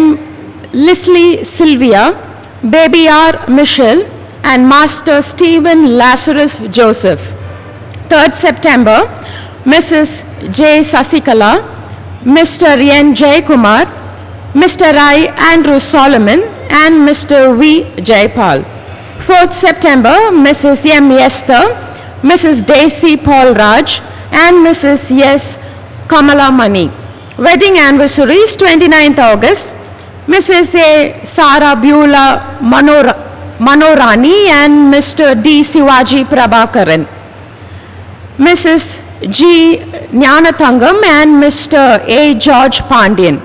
Mrs. P. S. Hemalata Napoli and Mr. P. W. Napoli. 30th August, Mrs. Pramala Austin and Mr. T. Austin, Mrs. M. Jaya and Mr. S. Moses Jabbar Singh, Mrs. S. Vinodini and Mr. S. Richardson. 31st August, Mrs. B. Jabakani and Mr. N. Bakyaraj, Mrs. P. Mercy and Mr. R. Philip. 1st September, Mrs. P. Jhansi and Mr. D. Pasupati Dravyaraj, Mrs. J. Beulah and Mr. D. Jayakumar. 2nd September, Dr. Mrs. Geeta Prasad and Dr. J. D. Prasad Victor. 3rd September, Mrs. S. Tangapushpam and Mr. D. Samuel, Mrs. E. Sylvia and Mr. V. Emmanuel, Mrs. R. Ananda Mary and Mr. G. Rajanayagam, Mrs. K. Saroja Samuel and Mr. M. Samuel Kingsley. 4th September, Mrs. K. Nithya and Mr. N. Raj Mogan, Mrs. V. Vinolia Sweetie and Mr. P. Vinod. Nandri. பிறந்தநாள் மற்றும் திருமண ஆண்டு விழாக்களை காணுகின்ற திருச்சபையின் மக்களை அன்போடு கூட வாழ்த்துகிறோம். அவர்களுக்காக நாம் ஜெபம் செய்வோம். அன்பும் இரக்கமும் உள்ள தூய கடவுளே, இந்த மகிழ்ச்சியான நேரத்துக்காக மீண்டுமாக உமக்கு நன்றி செலுத்துகிறோம். இந்த வாரத்திலே தங்களுடைய பிறந்த நாட்கள் மற்றும் திருமண ஆண்டு விழாக்களை காணுகின்ற அடியவர்களை உடைய கரத்திலே அர்ப்பணிக்கிறோம். சென்ற ஆண்டு முழுவதும் நீர் பாதுகாத்து பராமரித்து வழிநடத்தி வந்தீர், நன்றி செலுத்துகிறோம். மகிழ்ச்சியின் மத்தியிலும் சுகவீனங்கள் துன்பங்களின் மத்தியிலும் உடைய கிருபை உடனிருந்த தயவுக்காக நாங்கள் உமக்கு நன்றி படைக்கிறோம். தொடர்ந்து உம்மீது நம்பிக்கை கொண்டவர்களாக இவ்வுலகத்திலே தங்களை அர்ப்பணிப்பதற்கு நீர் கொடுத்த கிருபைக்காக நன்றி செலுத்துகிறோம். இப்பொழுதும் இந்த ஆண்டிலே உடைய கிருபையும் உடைய வழிகாட்டுதலும் உடைய சுகமும் பலனும் தொடர வேண்டுமாய் மன்றாடுகிறோம். நன்மைகளால் நிறைத்தரலும், தேவைகளை சந்தித்தரலும், வாக்குத்தத்தங்களால் நிறைத்தரலும், உடைய தூயாவின் நிறைவான அருளை ஒவ்வொரு நேரமும் தங்களுடைய வாழ்க்கையிலே உணர நீ துணை புரியும். அநேக பிறந்த நாட்களையும் திருமண ஆண்டு விழாக்களை கண்டு உடைய நாமத்தை மகிமைப்படுத்த துணை புரியும். இயேசுவின் மூலம் வேண்டிக் கொள்கிறோம் நல்ல கடவுளே, ஆமேன். திருமண அறிவிப்பு. தென்னிந்திய திருச்சபை, சென்னை பேராயம், அசோக் நகர், குருசேகரம், வெற்றிச்சிலுவை ஆலயத்தைச் சேர்ந்த திரு சாமுவேல் ரமேஷ்குமார் மற்றும் திருமதி சொர்ணராணி அவர்களின் குமாரனாகிய செல்வன் ஆலன் பால் என்பவருக்கும், தென்னிந்திய திருச்சபை, சென்னை பேராயம், கோடம்பாக்கம், குருசேகரம், உயிர்த்தெழுந்த மீட்பர் ஆலயத்தை சேர்ந்த திரு செல்வன் மற்றும் காலம் சென்ற திருமதி வஸ்தி அவர்களின் குமாரத்தியாகிய செல்வி பெரில் செலின் என்பவரும் திருமணத்தில் இணையவிருக்கிறார்கள் என்பதை திருச்சபைக்கு அறிவிக்கிறோம். இது இவர்களுக்கு 3ஆம் அறிவிப்பு.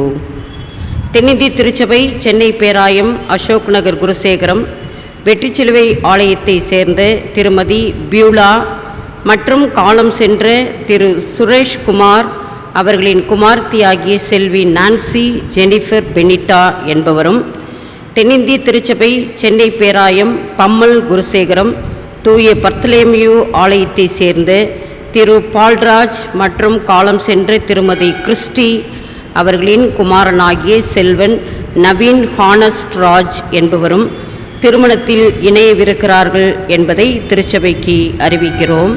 இது இவர்களுக்கு இரண்டாம் அறிவிப்பு.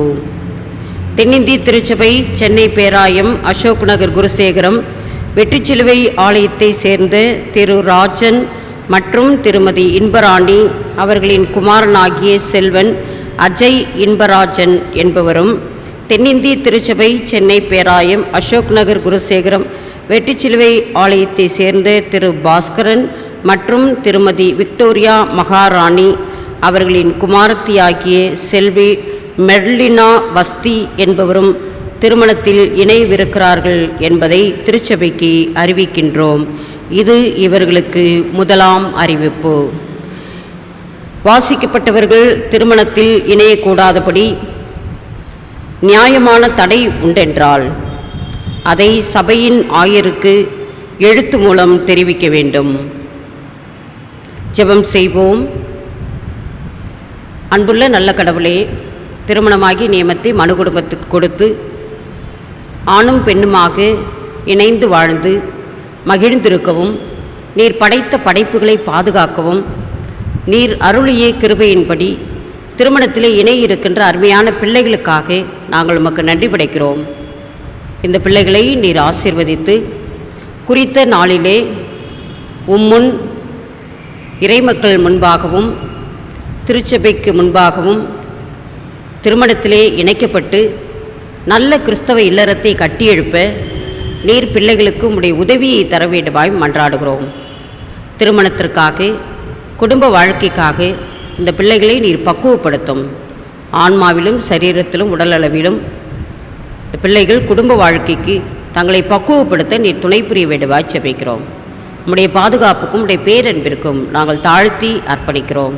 இயேசுவின் மூலம் வேண்டிக் கொள்கிறோம் நல்ல கடவுளே, ஆமேன். ஜெபம் செய்வோம். எங்கள் அன்பு நிறைந்த நல்ல ஆண்டவரே, எல்லா நற்கொடைகளுக்கும் ஊற்றும் உறவிடமானவரே, இப்பொழுதும் இந்த காணொளி வழியாக இந்த ஞாயிறு வழிபாட்டில் நாங்கள் பங்கு பெறுவதற்கு நீர் பாராட்டின கிருபைக்காக தோத்திரம் செலுத்துகிறோம். பெருந்தொற்று காலத்தில் ஆலய வழிபாட்டிற்கான வாய்ப்புகள் இல்லாமல் நாங்கள் இல்லங்களிலே அமர்ந்த வண்ணமாக இந்த வழிபாடுகளை காண்பதற்கு இந்த நுட்பத்தையாவது நாங்கள் பெற்றிருக்கின்றோமே, அதற்காக நன்றி செலுத்துகின்றோம். நல்ல ஆண்டவரே, நாங்கள் இந்த வழிபாட்டில் சிந்தித்த செய்திக்காக நன்றி செலுத்துகின்றோம். நீர் பொதுமையாக இருக்கின்றீர். உம்முடைய பொதுமையை எங்களுடைய பன்மையிலே நாங்கள் அனுபவிக்க அருள் புரியும். எங்களுடைய பற்றுறுதி அதன் மூலமாக ஊக்கமடைய உறுதிபட நீர் அருள் புரிய வேண்டுமாய் ஜெபிக்கின்றோம். பன்மைகள் எங்களுக்கு பிரிவினைகளை ஏற்படுத்த அல்ல, பன்மைகளின் வழியே எங்களுடைய வாழ்வும் எங்களுடைய பண்புகளும் செழுமை அடைவதற்கு அவைகள் உம்மால் அருளப்பட்ட அருட்கொடைகளாக இருக்கின்றன என்பதை உணர்ந்தவர்களாக நாங்கள் தொடர்ந்து பயணிக்க நீர் எங்களுக்கு கிருபை செய்ய வேண்டுமாய் ஜெபிக்கின்றோம். இந்த வழிபாட்டிற்காக நன்றி செலுத்துகின்றோம். எங்களுடைய விண்ணப்பங்களை நீர் ஏற்று அங்கீகரித்து உம்முடைய திருப்பெயரின் மாட்சிக்கென்று உம்முடைய இறையரசின் வளர்ச்சிக்கென்று நாங்கள் தொடர்ந்து எங்களுடைய வாழ்க்கை பயணத்திலே பயணிக்க நீர் கிருபை செய்ய வேண்டுமாய் ஜெபிக்கின்றோம். ஆண்டவரே, சுகவீனத்தோடு கூட இருக்கின்ற மக்களுக்காக வேண்டிக் கொள்ளுகிறோம். பொருளாதார நெருக்கடியோடு கூட இருக்கின்ற பிள்ளைகளுக்காக வேண்டிக் கொள்ளுகிறோம். ஒவ்வொருவரையும் நீர் ஆசிர்வதியும். அவருடைய தேவைகளை நீர் சந்தித்தருளும். அவருடைய மனமடிவுகளை நீர் அறிந்திருக்கிற ஆண்டவர், நீர் தாமே அவர்களுக்கு கிருபையாக விடுதலையை தந்துள்ள வேண்டுமாய் ஜெபிக்கின்றோம். குறிப்பாக கொரோனா பெருந்தொற்று காலங்களிலே ஆண்டவரே, 3வது அலையை நோக்கி சென்று கொண்டிருக்கின்றது என்கின்ற செய்திகள் ஒருபுறம் எங்களுக்கு அச்சுறுத்தலை கொடுத்தாலும் நாங்கள் மிக கவனத்தோடு கூட அரசு கொடுக்கின்ற அறிவுரைகளையும் தடுப்பூசி போட்டுக்கொள்வதற்கான வாய்ப்புகளையும் பயன்படுத்தி நாங்கள் எங்களை இந்த தொற்றிலிருந்து காத்துக்கொள்ள நீர் கிருபை செய்ய வேண்டும் ஆட்சேபிக்கின்றோம்.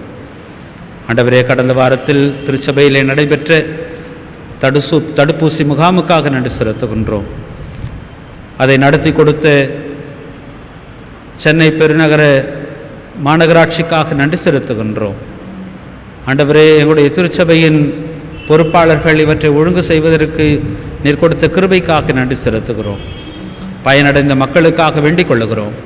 அவர்களுக்கு நல்ல சுகத்தையும் பலனையும் தாரும். இந்த தொற்றிலிருந்து அவர்களை பாதுகாத்தருள வேண்டுமாய் மன்றாடுகின்றோம். இன்னும் ஆண்டவரே, அனைத்து உம்முடைய பிள்ளைகளுக்காக வேண்டிக் கொள்ளுகிறோம். நம்பிக்கையோடும் அர்ப்பணிப்போடும் அமைதியோடும் நாங்கள் வாழ நீர் எங்களுக்கு உதவி செய்ய வேண்டுமாய் ஜெபிக்கின்றோம். ஆண்டவரே, வருகின்ற வாரத்திலே பள்ளிகள் திறப்பதற்கான அறிவிப்பு கொடுக்கப்பட்டிருக்கின்ற சூழ்நிலையிலே பிள்ளைகள் பள்ளிக்கு செல்லும் பொழுது கவனத்தோடு கூட இருக்க உதவி செய்யும். எல்லா தீமைக்கும் விலக்கி காத்துக்கொள்ளும். அதற்காக பள்ளி பொறுப்பாளர்கள், ஆசிரியர்கள் எடுத்துக்கொள்ளுகின்ற எல்லா முயற்சிகளையும், பாதுகாப்புக்கான முயற்சிகளையும் ஆசிர்வதித்து அவற்றிலே ஆண்டவர் தாமே பாதுகாப்பை உறுதி செய்து தர வேண்டும் என்று மன்றாடுகின்றோம். தொடர்ந்து நம்முடைய கரம் எங்களோடு கூட அமரட்டும்.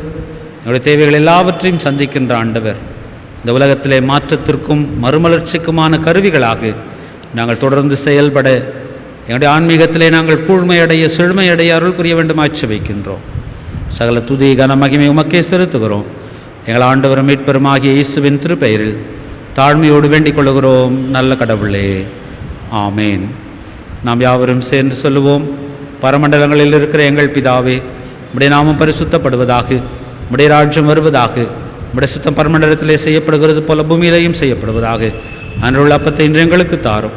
எங்களுக்கு விரோதமாய் குற்றவாளிகளுக்கு நாங்கள் மன்னிக்கிறது போல எங்கள் குற்றங்களை எங்களுக்கு மன்னியும். எங்களை சோதனைக்குள் பிரவேசிக்க பண்ணாமல் தீமையை ரட்சித்துக் கொள்ளும். ராஜ்யமும் வல்லமையும் மகிமையும் என்றென்றைக்கும் உம்முடையவைகளே, ஆமேன். ஆண்டவருடைய இரக்கமுள்ள கிருபைக்கும் பாதுகாப்புக்கும் பராமரிப்புக்கும் நம்மை அர்ப்பணிப்போம். நம்முடைய ஆண்டவராகிய இயேசு கிறிஸ்துவின் கிருபையும் கடவுளுடைய அன்பும் தூய ஆவியானுடைய ஐக்கியமும் நம் அனைவரோடும் இன்றும் என்றும் சதா காலமும் நிலைத்திருப்பதாக. ஆமேன். வழிபாட்டிற்கு நிறைவாக முடிவு கவி 2 பாடுவோம். கர்த்தரே தற்காரும் ஆசீர்வாதம் தாரும், எங்கள் மேல் உம்முகத்தை வைத்து வீசும் ஒளியை.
யாவரும் சேர்ந்து சொல்லுவோம். என் ஆத்துமாவே கர்த்தரை ஸ்தோத்திரி, என் முழு உள்ளமையோட பரிசுத்த நாமத்தை ஸ்தோத்திரி. என் ஆத்துமாவே கர்த்தரை ஸ்தோத்திரி, அவர் செய்த சகல உபகாரங்களையும் மறவாதே. ஆமேன். ஆண்டவர் உங்களோடு இருப்பாராக, அவர் தமது ஆவியோடும் இருப்பாராக. சமாதானத்தோடும் நம்பிக்கையோடும் நிலைத்திருப்போம். ஆண்டவரின் பெயராலே ஆமேன்.